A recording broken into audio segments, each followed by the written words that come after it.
Hi friends, it's Mike here, and welcome to Simply Bougie.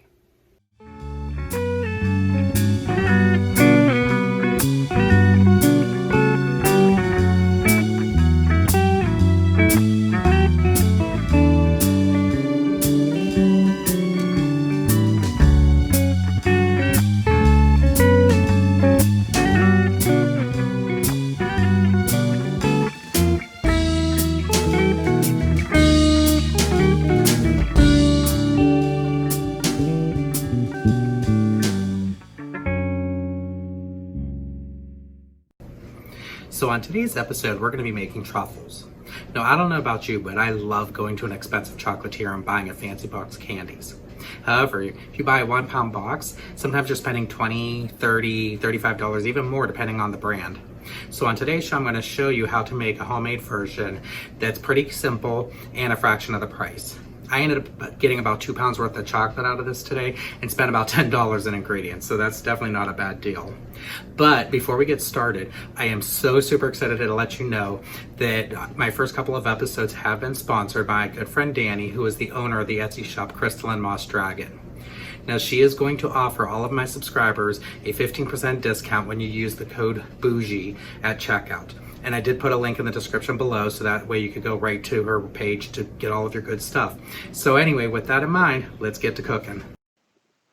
So let's get started on the ingredients that we're going to need to make the truffles. First off, what you're going to want to do is get heavy cream. You're going to need a half a cup of that, 8 ounces, 16 ounces or 1 full cup of chocolate chips, and a splash of vanilla. And then in addition to that, you're going to need to have about 16 ounces of chocolate chips off to the side, along with your utensils and other supplies you'll need. So I just heated the heavy cream in the microwave to give it almost to a boil, but not quite. And then I add it directly over to the chocolate chips. Now what I'm going to do here is pour it over that, and then I'm going to take the spoon and just kind of smooth out the chocolate on there, just to make sure that everything is covered enough, so that way that the steam from the heavy cream will give it a chance to give it a good melt. But I'm only going to let that sit for a couple minutes because I wanted to let the chocolate do its part first, and then we could just stir it in and get it all mixed up. And then I'm adding the chocolate chips into another container so I can get those microwaved, so I can get that heated up. Now I only did the 12 ounces first because we want to make sure we coat the whole bottom, but we have enough to use for the top later. So I microwaved the other chocolate, and now I'm going to stir all of that heavy cream in with the chocolate chips to get it all completely melted and smooth together.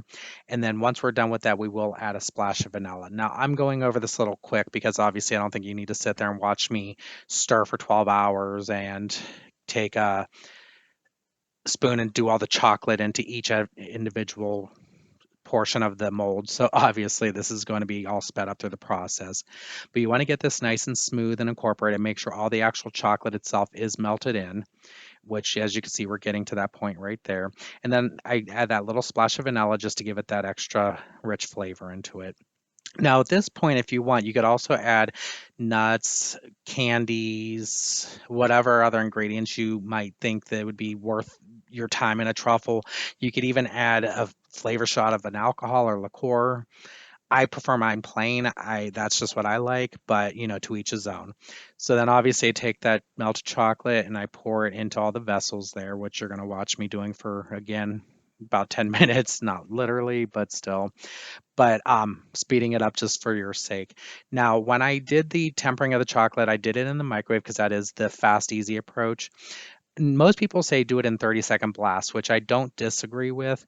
However, I did mine in 30-second blasts for the first 2 times, then did it in 15-second blasts, because after doing it for longer than 15 seconds per, I've noticed that you've had opportunities for the chocolate to seize in there. So then, as you could see, I got chocolate in the molds and I'm shaking it all out for the excess because we just want to fill the initial cavity. I put it in the freezer, let them harden up, which is what I just showed you. And now I'm going to take and scoop all of that ganache into each individual cavity. And again, all sped up because there's no need for you to watch me doing all this stuff in regular motion. Now, I happen to get lucky here, and the ganache I made was just enough to fill all 24 of the cavities of my candy mold. But I'll tell you, if you have extra, don't let it go to waste. I've actually used that to make hot chocolate in the past. You can use it to, add the gilding of the lily to a cupcake if you want to do like one of those cupcakes with the squiggles on it, if you know what I'm referring to. So there's so many different things you could do with that. I've even taken the ganache itself and just re-whipped it, and then made some homemade whipping cream with the extra heavy cream that's left over. And then if you fold those in together, you actually can make yourself a mousse. So there's a lot of different things you could do with the extra ganache if that's what you have. Me personally, like I said, I managed to get away with filling all the cavities up and having just a scraping left. So of course I was just on a spoon in my mouth because what better way to do it. So now we're going to get the rest of those filled here. And then we're going to pop that right back into the freezer to get it solid enough, and then take the remainder of that chocolate and pour it all over the tops. Now, what I had done when I originally emptied the cavities of the mold, I scraped the chocolate back into the measuring cup along with the unmelted chocolate so I can continue melting them together. And that in turn gave me the extra chocolate that I was able to use to cover the top there. And you don't have to go so strict with the amount of chocolate you use, because obviously I'm just used to this mold, so I knew exactly how much it would take. But it's better to melt extra. You could always flatten it out on that sheet that you have in front of you once you're done, and then you could crack it into little chips and you could use it for the next time. So shaking all the extra bubbles out, I'm going to smooth the top there because it'll give for an easier release, and then popped back in the freezer. So now I'm going to taking these all out of the molds. As you could see, the one does have a fingerprint in it because I got excited and tried to pull them a little too early, so I had to pop them right back in the freezer. So I hid that one in the back as best as I could. So there you have it, getting all those out of the mold. And look how amazingly delicious those look. That was simple, easy. And like I said, I understand I'm speeding everything up, but in reality, aside from the freezer time that I had to spend, it took me probably 30-45 minutes total to make all of these.